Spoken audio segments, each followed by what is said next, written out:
What's up, guys? Welcome back to Newswave. Well, yesterday we had a major game remake that was announced, and while we've had a lot of controversy over some of the more recent remakes and if they need to exist in the first place, this time people seem universally happy around the announcement, and we'll go over that here today. Also, we are going to be talking about some new information from Phil Spencer around Game Pass and even the possibility that prices could be going up for Xbox, and we're also going to be talking about a bit of a shakeup over at Rocksteady, as it looks like the founders are moving on to something different. Guys, if you enjoy these videos, make sure you hit that like button, helps out a ton, and if you're new here to the Spawn Wave channel, make sure you subscribe down below. And we're going to start today with Star Ocean: The Divine Force. It's out today, and we have seen some reviews get out there, and as I mentioned, it's going to be difficult to do worse than Faithlessness, that's sitting at like a 58 on Metacritic. Well, let's take a look at how The Divine Force did, sitting at a 74. This is a marked improvement over what we had seen with the previous entry in the series.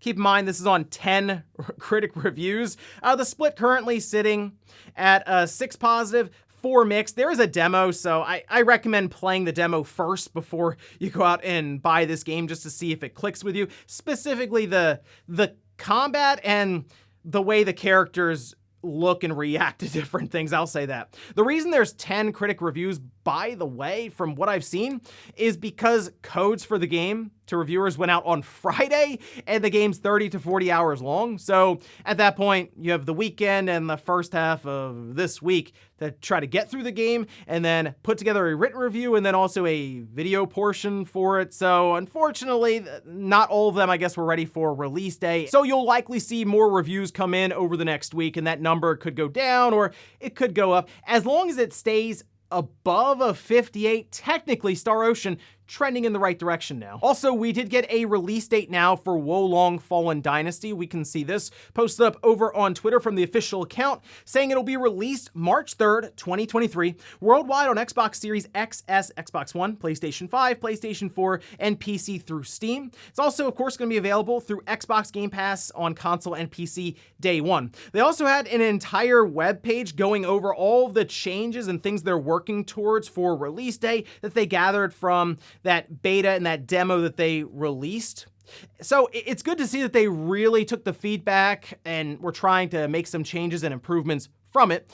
And a lot of it is like the sound design, the combat itself, even the visuals, frame rate, timing, everything. So they went really in depth with it, and I'm excited for Wo Long Fallen Dynasty after playing that demo and taking a look at some of the improvements that they're making. So not too much longer, looking for March 3rd on that one. Oh, and I told you I would keep you guys up to date around the Skyrim Anniversary Edition situation, where the new patch and update for it actually damaged performance on the Switch to where you'd walk through certain towns and it was like 20 frames per second, sometimes dipping into the teens.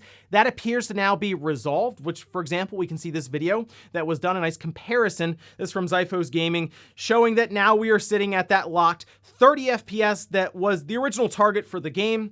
And it also appears that the crashing issues were resolved for the most part, as people have taken to the internet and forums and stuff mentioning that they're not getting all the crashes they were previously. So at least Bethesda managed to fix this in somewhat of a timely fashion. I mean, it's a shame that it happened in the first place, but nonetheless, it appears to be fixed. And I also noticed that Skyrim was marked down half off with some of the more recent sales. So that, and then technically the upgrade cost to go to the Anniversary Edition, not necessarily 70 anymore, more like, $50 or so. But good to see it has been fixed. And guys, with some of the quick news out of the way, let's get into the bigger stuff. Let's start right away with that major game remake that was announced yesterday. And as I mentioned, we just got off of The Last of Us Part 1 situation with that remake. This one, though, a bit of a different reaction online, as people were genuinely excited for this. And we can see this posted up over on thewitcher.com. That's right, they say, we are thrilled to announce that The Witcher remake is being worked on. The game that started it all is being rebuilt from the ground up in Unreal Engine 5. The game is currently in the early stages of development at the Polish studio Fool's Theory, where veteran Witcher series staff are involved. We, as CD Projekt Red, are providing full creative supervision. The Witcher remake is what you might know by the codename Canis Majoris. It's still early, and we want to ensure that the game is created with the utmost care and attention to detail. Therefore, while we're excited to share the news with you, we want to ask you for patience, as it will be a while until we start talking about this project in detail. And it makes a lot of sense, I think, to do this remake, considering the first Witcher came out in 2007, so 15 years ago. They did an enhanced edition, I believe, the following year in 2008, but still 14 years ago.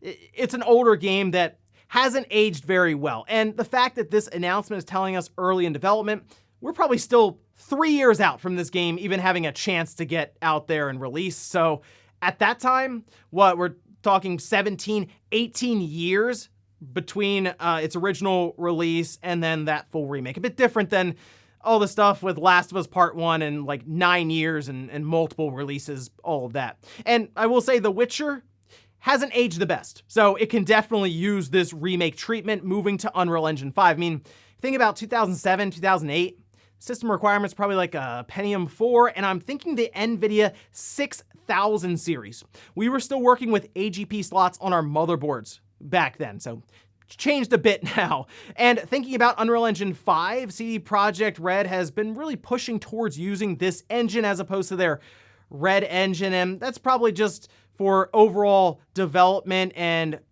getting games out a bit faster and it not taking like as long as Cyberpunk took.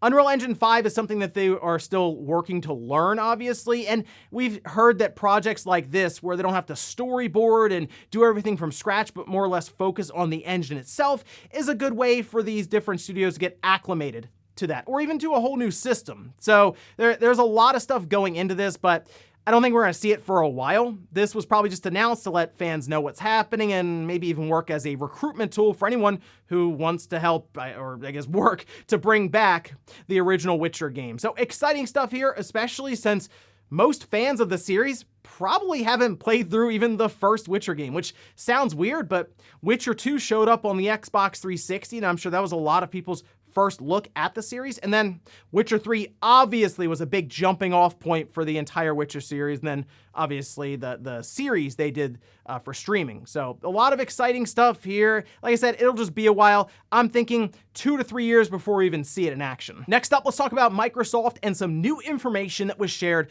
from Phil Spencer. This was with like this tech convention, this talk that he did for the Wall Street Journal. And a quick summary here we can see from Benji Sales, so make sure you check out Benji over on Twitter. Makes it really easy to put up on the screen here for everyone, where he says that Game Pass confirmed to be profitable, and that's been a bit of a divisive topic. Is Game Pass sustainable? Is it profitable? How much money are they losing? According to Phil Spencer, they're actually making money on Game Pass right now. It says Game Pass is 15% of the gaming revenue, and he also mentioned he doesn't envision Game Pass engulfing all of their gaming revenue in the future, and he sort of thinks it's going to stay around 15%, but the gaming revenue itself will increase over time, so it'll still be that same percentage of just a larger number. It says Game Pass growth on console has slowed some. PC growth is incredible. His reasoning for the console slowdown, by the way, in terms of Game Pass growth, is because eventually you just run out of people who have consoles, and that's kind of true, but also you would expect that as you drive console sales through game reveals, then you would have Game Pass growth continue on. And Microsoft really hasn't had that big time game release like their Starfield or Redfall that got pushed next year.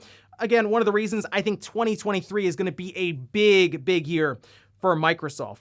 Now, this is a big one. Prices on some things will have to go up at some point. Now, I do want to go over here to Tom Warren at The Verge to get the exact quotation from Phil Spencer, where he says, "We've held price on our console, we've held price on games and our subscription. I don't think we'll be able to do that forever. I do think at some point we'll have to raise some prices on certain things, but going into this holiday, we thought it was really important that we maintain the prices that we have." Which makes a lot of sense, once again, because they don't have Starfield or Redfall there as their big poster game that's like, you gotta get Xbox to play this. And it's one of the reasons I think when we get into next year, we could see a price increase somewhere, as Phil Spencer is mentioning that at some point prices will have to go up for something. Does that mean it's the console? Not necessarily. Does that mean it's the games at retail? Yes, that's probably most likely what he's talking about, but he could also talk about Game Pass subscriptions.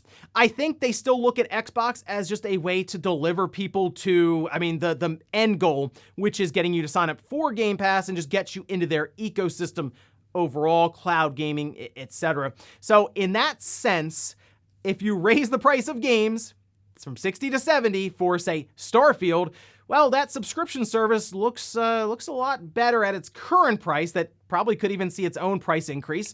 And you're technically just following along with market trends because third parties are doing it, Sony's doing it. You're just trying to meet the market price. And let's face it, when it comes to Game Pass subscription prices, they buy Activision, Blizzard, they just start throwing all these games in there, and really, all of a sudden, they have a ton of different selections in Game Pass, and it continues to build and build and build. Yeah, they're probably going to say, hey, it's worth more than $15 a month now. Now it's $17 a month or $18 a month or something like that. We see other subscriptions go up in price quite frequently with things like Netflix and HBO Max, and we see Amazon Prime, and all these different subscription services have continued to climb over the years. There's a chance that in 10 or 15 years, we look back on Game Pass when it was 15 and we're just like, remember those days. So we'll just have to wait and see. I'm thinking next year when we get like a major release with Starfield to see if that has the $70 price tag on it, because for the most part, Phil Spencer, pretty vague with his statement there. So we'll see what Microsoft has up their sleeves when it comes to price increases for the Xbox platform. Next up, let's talk about Naughty Dog and their big live service game. They showed some concept art over the summer, and that appears to be for this Factions live service multiplayer game. It appears it's going to be free to play, at least that's according to a job listing that was spotted on their website. We can see this posted up where they say they're looking for a live ops producer to support our major new multiplayer title. And all the way at the bottom, bonus skills, proven experience in a production role supporting a AAA free-to-play live title. Now, this doesn't necessarily mean it's going to be free-to-play because it's under bonus skills. However, having experience for a free-to-play game does kind of line up with the idea that Sony will have some free-to-play games as their live service offerings because they're looking to make 10 of them. Surely some of those will be free to play just to see what people respond to better, a $70 live service or a free to play live service. Also, they'll probably want to have something to compete with things like Fortnite and Warzone and others. So sure, they want to get as many people in as they can on PC and on PlayStation 5.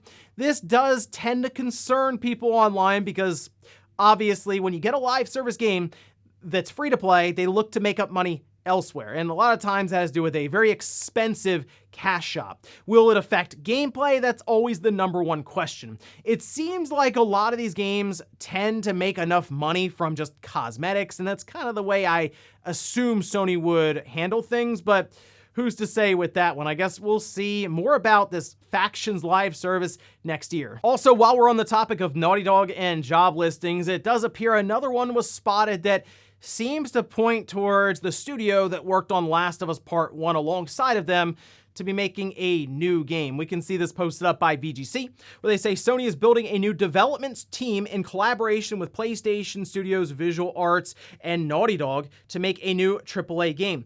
The job listing reads, Sony PlayStation is building a new internal game development team in partnership with PSS Visual Arts, an award-winning full production group that specializes in animation, motion capture, cinematics, art, and scanning. This high-visibility project is being developed in collaboration with Naughty Dog.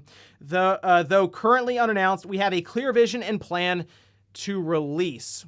So the idea here, and the thing that people are expecting, is some sort of remake. Because that's what Visual Arts did before, right? They were working on Last of Us Part 1, and okay, that gets handed to Naughty Dog, and they kind of take it to the finish line.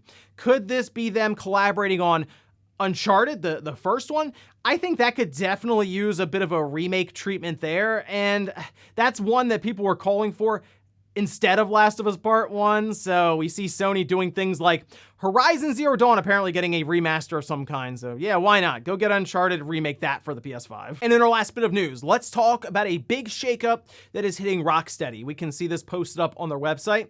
This was a message from David Haddad, who says, I have some important news to share with you about Rocksteady Studios. Co-founders and studio heads Sefton Hill and Jamie Walker have made the decision to leave the studio. They say with Suicide Squad Kill the Justice League nearly finished, they have both decided to leave Rocksteady at the end of 2022 and will begin a new adventure in gaming. We have the utmost respect and gratitude for Jamie and Sefton and wish them all the best in their new endeavor, and like many fans, we look forward to what they do next. Now they go on from there to announce Nathan Burlow, who will be taking over, the longtime Rocksteady director of production and original founding member of the studio. But I look at this and I kind of think the writing was on the wall here for Rocksteady. If you're unaware, WB going through some downsizing right now. Apparently they're spending almost $1.5 billion in order to downsize and restructure the entire company.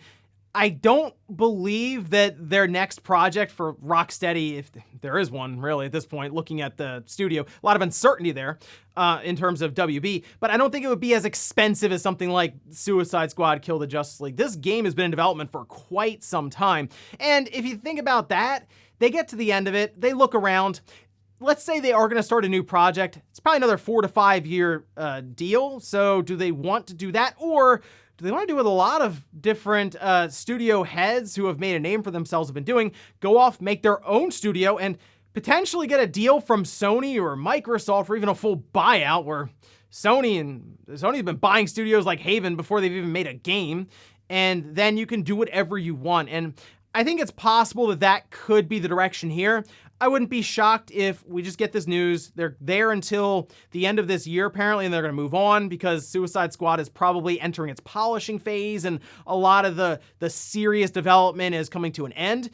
Next year, we could hear them announce their own studio, and then we'll see what they have for us as they strike out on their own. But I am a bit concerned about a lot of these gaming studios underneath of WB right now because things, again, look kind of shaky all the way around, and them working to downsize tells me some of the projects that we would like to see from these studios isn't necessarily going to be a reality going forward. I'll be curious if they maybe even sell off some of these gaming studios, but at this point, Rocksteady with the co-founders and some of the heads of the studio moving on, how much are they really worth now? Considering in maybe a year or so, you can talk to the original founders here with their new studio and maybe strike up a deal. And before we go to the comment of the day, we're gonna take a look at the poll that I posted up yesterday, where I asked, what was the first mainline Witcher game you played? Pretty much what I was expecting, Witcher 3, with the overwhelming 41%. 40% of people haven't played a Witcher game at all, so I mean, hey, this remake would be a good place to start then. Witcher 2 at 11%, and then the first Witcher, 8%. I'm curious how many people have been there since the beginning. If you have, let me know down in the comments. But yeah, I think there's a large audience, one who hasn't played it, obviously, that would check out this initial remake, and then just people who got into the series recently and would like to go back to that first Witcher, but it's tough. It really is. So I think having that full-on remake in a couple of years makes a ton of sense. And we'll finish up with the comment of the day, as you're seeing here. This is from JFTV saying, Platinum Games has to be the most polarizing studio out there. In the span of 7 months, they released the stinker that was Babylon's Fall and the banger that is Bayonetta 3. They've been one of my favorite studios since Metal Gear Rising, and it's been cemented since Nier Automata, but they are very hot and cold, no in between. I mean, really, if you think about Platinum Games, they're basically a mercenary developer in the sense that they don't own the intellectual properties and they don't call a lot of the shots for any of these games they're making. That's up to the publisher. So Square Enix or Sega and Nintendo, right? Like they kind of are at the mercy of that publisher and how much money they want to dump into a project. In the case of Bayonetta 3, Nintendo kept that thing in development until it was ready to go. 5 years or so for this game. So you see Babylon's Fall, and Square clearly lost confidence in that project and they just threw it out there. They tried to have a roadmap, didn't work, and then they shuttered the thing less than a year later. So the thing we want to keep an eye on, though, with Platinum Games is Project GG, because that is wholly on Platinum Games. It's up to them. If it comes out and it's really good, great. If not, though, it'll still make us wonder about Platinum Games. Despite these really good games that they put out, do they really have the ability to come up with their own intellectual property? And ladies and gentlemen, that's gonna do it here for Newswave. If you enjoyed this video, guys, hit that like button. If not, hit the dislike. Leave comments down below about everything we talked about here. Today was that major game remake with the original Witcher coming back in Unreal Engine 5 just probably several years from now? And then also, what about Game Pass being profitable, but also prices maybe going up for the Xbox platform next year? Thanks guys for watching, and I'll see you next time.